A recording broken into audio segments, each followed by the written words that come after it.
പരിശുദ്ധമ്മയ്ക്കും തിരുക്കുമാരനും ഒരു കോടി നന്ദി പറയുന്നു. എൻ്റെ പേര് ഉഷ സേവ്യർ. ഞാൻ എറണാകുളം പള്ളിപ്പുറം മഞ്ഞുമാത ബസിലിക്കയിൽ നിന്ന് വരുന്നു. ഇത് എൻ്റെ മകൻ ഷാരോൺ സേവ്യർ. ഞാൻ 2018 ഇവിടെ വന്ന് ഉടമ്പടി എടുക്കാനുണ്ടായ സാഹചര്യം, ഞാൻ വീട്ടുജോലിക്ക് പോകുന്ന ഒരാളാണ്. ഞാൻ സന്ധ്യയായി വരുന്ന സമയത്ത് എൻ്റെ വീടിൻ്റെ വാതിക്കൽ ഒരു കൃപാസന പത്രം, ഞാനതെടുത്ത് വെറുതെ നിവർത്തി നോക്കി. എനിക്കൊന്നും മനസ്സിലായില്ല, എന്താണാവോന്നൊന്നും എനിക്ക് മനസ്സിലായില്ല. ഉടനടി അനുഭവം എന്നൊക്കെ എഴുതിയേക്കണമെന്ന് മനസ്സിലായില്ല. ഞാനതെടുത്ത് കയ്യിൽ വെച്ച് ഞാൻ പിറ്റേ ദിവസം ജോലിക്ക് പോകുന്ന വീട്ടിൽ കൊണ്ടുപോയി ചേച്ചിനെ കാണിച്ചു. ചേച്ചി, ഒരു കൃപാസന പത്രം എന്താണെന്ന് എനിക്ക് മനസ്സിലാവണില്ല ചേച്ചി എന്ന് പറഞ്ഞു. ചേച്ചി അത് വായിച്ചു നോക്കിട്ടോ, പക്ഷേ ഇത് ആലപ്പുഴയിലാണ് തോന്നുന്നത്, നമുക്ക് ആരെങ്കിലും ചോദിക്കാതെ. അങ്ങനെ ചോദിച്ച് പറഞ്ഞ് ഞങ്ങൾ 5-6 പേര് കൂടി ഇവിടെ വന്ന് ഉടമ്പടി എടുക്കാൻ ഞാൻ ഇവിടെ വന്ന സമയത്ത് എനിക്ക് പരിശുദ്ധ അമ്മ മാതാവിനാണ് കിട്ടിയത്. അതിൻ്റെ മഹത്വം എനിക്ക് അന്ന് അറിയില്ലായിരുന്നു. കാരണം എനിക്ക് യാത്ര ചെയ്യാനൊന്നും പാടില്ല, എനിക്ക് ഛർദിയും തലവേദനയും വരും. അങ്ങനെ ഞാൻ അന്ന് ഇവിടെ നിന്ന് തലവേദന എടുത്ത് ഛർദിച്ച് അവശതയായി ഞാൻ 7-8 മണിയായി വീട്ടിൽ ചെന്ന് കയറിയത്. ആ സമയത്ത് എനിക്കൊരു 45 വർഷമായിട്ടുണ്ട് എനിക്ക് തലവേദന ഛർദി ഉണ്ടായിരുന്നുണ്ട്.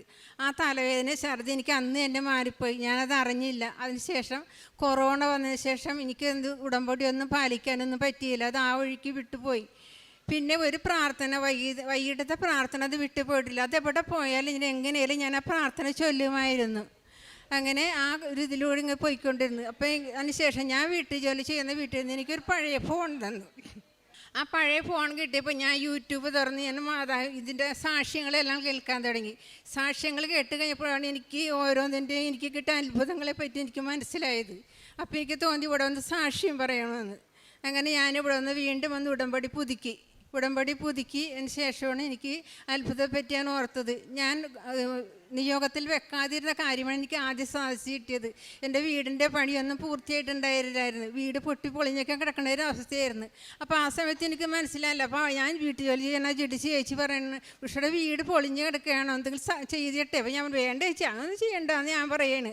അപ്പോൾ ചേച്ചിനില്ല, പക്ഷെ അത് ചെയ്ത് തരാമെന്ന് പറഞ്ഞിട്ട് എൻ്റെ വീടുകളെല്ലാം ടൈലിട്ട് എല്ലാ പണിയും പൂർത്തിയാക്കി. ഒരുപാട് പണികളുണ്ടായി, അതെല്ലാം ചെയ്തതെന്ന്. എൻ്റെ ഭർത്താവിനാണെങ്കിൽ കാലിന് സുഖമില്ലാത്ത ഒരാളാണ്, ഇരുന്ന് ബാത്റൂമിൽ പോകാനൊന്നും പറ്റൂല.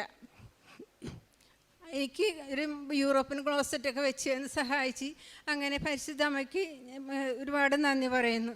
പിന്നെ എൻ്റെ മകൻ ഷാരോൺ സേവ്യർ, അവന് ചെറുപ്പം മുതൽ 2 വയസ്സ് മുതൽ ഫിക്സ് വരുമായിരുന്നു. ഫിക്സ് വരുന്ന വെച്ചാൽ അവന് വന്നു കഴിഞ്ഞാൽ ചെറുപ്പം മുതൽ ഒരുപാട് കഷ്ടപ്പാടും ദുരിതത്തിലുമായിരുന്നു. ആ സമയത്ത് ഇങ്ങനെ മാറണില്ല. ഇപ്പോൾ മരുന്ന് കഴിച്ചിരിക്കണ്ടായിരുന്നു. ഈ ഉടമ്പടി എടുത്തതിന് ശേഷം അവന് പിന്നെ അസുഖം ഉണ്ടായിട്ടില്ല.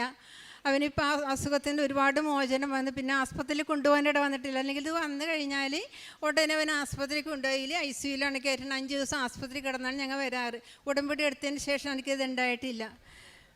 പിന്നെ എനിക്ക് ഒരുപാട് കടങ്ങളുണ്ടായിരുന്നു. ഞാൻ ബാങ്കിൽ ആധാരം പണയത്തിലിരിക്കുകയായിരുന്നു. 12 വർഷക്കാലമായിട്ട് പണയത്തിലായിരുന്നു. ഈ മാസം സെപ്റ്റംബർ മാസം എടുപ്പിക്കണമെന്ന് ബാങ്കുകാരെ വിളിച്ച് പറഞ്ഞു. എടുപ്പിക്കാൻ ഒരു നിവൃത്തിയില്ല. 4 ലക്ഷം രൂപയും കൂടി അടക്കാനുണ്ട്. അത് അടച്ച് തീർത്തെടുക്കണമെന്ന് പല പ്രാവശ്യം പറഞ്ഞിട്ട് എടുക്കാൻ എനിക്ക് സാധിക്കില്ല. കാരണം ഞാൻ വീട്ടുജോലി ചെയ്ത് വന്നിട്ടാണ് എൻ്റെ വീട് പുലർത്തുന്നത്. എൻ്റെ ഭർത്താവിന് വയ്യാത്തൊരാളാണ്, ജോലിക്ക് പോകണില്ല. പിന്നെ എൻ്റെ മകൻ ജോലി ചെറുതായിട്ടൊക്കെ അവൻ ചെയ്യുന്നുണ്ട്. അവന് കിട്ടുന്ന പൈസ അവന് മരുന്ന് വാങ്ങാൻ പോലും അവന് തികയുന്നില്ല.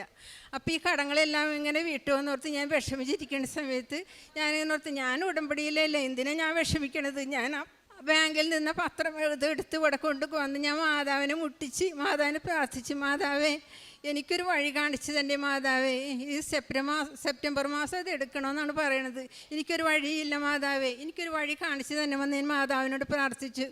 അത്ഭുതം എന്ന് പറയട്ടെ, ഈ മാസത്തിന് മുന്നായിട്ട് ആ ആധാരം എനിക്ക് എടുത്ത് കിട്ടി. ഞാൻ അമ്മയുടെ മുമ്പിൽ വന്നാണ് ഞാൻ ആദ്യമായി കാര്യം പറയണത്.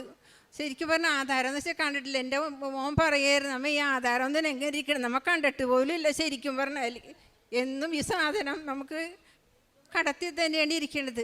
അങ്ങനെ ആധാരം അടിച്ചതിൻ്റെ പരിശുദ്ധ അമ്മയ്ക്കും ഈശോയ്ക്കും ഒരുപാട് നന്ദി പറയുന്നു. പ്രേക്ഷിത പ്രാർത്ഥനയായിട്ട് ഞാൻ ചെയ്യണത്, എനിക്ക് ഇവിടുന്ന് കിട്ടുന്ന പത്രം ഞാൻ കൊണ്ടുപോയി എല്ലാ വീടുകളിലും ഞാൻ വീട്ടു ജോലിക്ക് പോകുന്ന സമയത്ത് ഞാൻ ഓരോ വീടുകളിൽ ഞാൻ കൊണ്ടുപോയി കൊടുക്കും. തിരിച്ച് വന്ന് വൈകുന്നേരം സമയത്താണ് ഞാൻ ഓരോ വീടുകളിൽ കൊണ്ടുപോയി ഞാൻ പ്രാർത്ഥിച്ച് വിശ്വാസ പ്രമാണം ചൊല്ലി കൊണ്ടുപോയി കൊടുക്കും. പിന്നെ തൈലം ഞാനത് ഓരോ വീടുകളിൽ എനിക്കറിയാം രോഗികളായ വീടുകളിലുള്ള സ്ഥലത്തൊക്കെ ഞാൻ ചെന്നിട്ട് അത് തൊട്ട് ഞാൻ പ്രാർത്ഥിച്ച് കൊടുക്കും. പിന്നെ കാശ് രൂപം കൊണ്ടുപോയി ഇവർ ഈ അപ്പനും മോനും എവിടെ പോയി സന്ധ്യയായി രാത്രി തിരിച്ച് വന്നതിൽ എനിക്കൊരു വിഷമമില്ല. കാരണം അവരുടെ കഴുത്തിൽ കാശ് രൂപം കിടക്കുന്നത് സമാധാനമാണ് എനിക്ക്. അവിടെ പോയ ഒരു കറക്റ്റ് സമയത്ത് ഒരു പ്രാർത്ഥിച്ചിരിക്കുന്ന സമയത്ത് തിരിച്ചു വരികയും ചെയ്യും. പിന്നെ വേറൊന്ന് പറയാനുള്ളത്, ഈ കഴിഞ്ഞ ദിവസം ഈ വ്യാഴാഴ്ച ദിവസം പ്രാർത്ഥന സമയത്ത് എനിക്ക് ഭയങ്കര സങ്കടമായിരുന്നു. കാരണം വീട്ടിലുള്ള ഒരു കടങ്ങൾ ഞാൻ ഈ മോനോടും അപ്പനോടും ഒന്നും പറയില്ല. കാരണം അവർക്ക് അത് താങ്ങാനുള്ള ശക്തിയില്ലെന്ന് എനിക്കറിയാം. പ്രാർത്ഥന സമയത്ത് ഞാൻ മുട്ടൂത്ത് നിന്ന് ലുത്തീനെ ജോലി, അല്ലെങ്കിൽ എനിക്ക് ഇരിക്കാൻ പറ്റില്ല, കാല് വേദന കഴുത്ത് വേദന, ഇത് വെച്ചാണ് ഞാൻ ജോലിക്ക് പോണത്.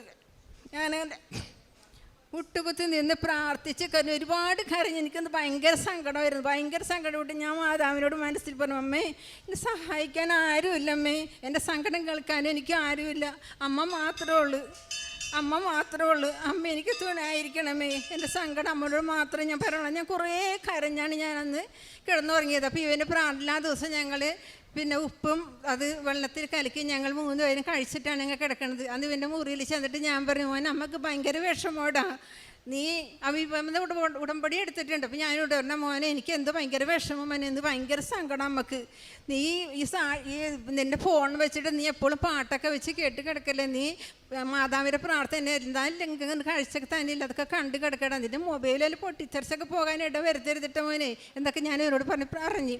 അത് കഴിഞ്ഞ് ഞാൻ വന്ന് പ്രാർത്ഥന മുറിയിൽ ഞാൻ എൻ്റെ നാത്തും ചേച്ചീനെ ഉറങ്ങിയില്ല. ഞാൻ സാക്ഷ്യം കേട്ട് 2 സാക്ഷ്യം കേട്ടിട്ട് ഞാൻ ആ സാക്ഷ്യം 2 പേർക്ക് അഴിച്ചു കൊടുത്തിട്ട് ഞാനിങ്ങനെ ഭയങ്കര സങ്കടപ്പെട്ട് ഞാൻ അങ്ങോട്ട് ഉറങ്ങിയിട്ട് പോയില്ലല്ലോ. ഉറങ്ങി അങ്ങോട്ട് പോണ് ഇങ്ങനെ 11:30 സാക്ഷ്യം കഴിഞ്ഞ് ഞാനങ്ങോട്ട് കിടന്ന് കണ്ണ് മതിച്ച് പോയ സമയത്ത് പെട്ടെന്ന് മാതാവിൻ്റെ രൂപം എനിക്കങ്ങോട്ട് പറയാൻ പറ്റില്ല, എന്തൊരു തേജസ്സാണെന്ന് എനിക്ക് പറയാൻ പറ്റില്ല.